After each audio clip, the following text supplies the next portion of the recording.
Dots ఈ విధంగా తీసుకోవాలి. చూడండి 2 మడతలు ఈ విధంగా వేసుకున్న తర్వాత కరెక్ట్ మిడిల్‌లో మనకి ఎక్కడ వస్తుందో చూడండి.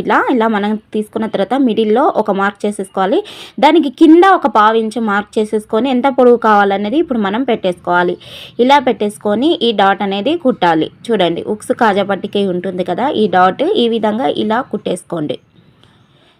ఇప్పుడు తర్వాత మెయిన్ డాట్. ఈ మెయిన్ డాట్‌కి చూడండి చేత్తోటి నేను ఈ విధంగా పెట్టేసుకుంటున్నాను మార్క్. ఇలా పెట్టేసుకున్న తర్వాత ఇక్కడ ఒక టిప్పు, చిన్న టిప్పు ఏంటంటే చూడండి ఇట్లా షోల్డర్ మడత పెట్టేసేయాలి. మడత పెట్టేసిన తర్వాత చూడండి మనం డాట్ ఎక్కడ పెట్టుకున్నామో దానికి మిడిల్‌లో వచ్చేటట్టు ఉండాలి.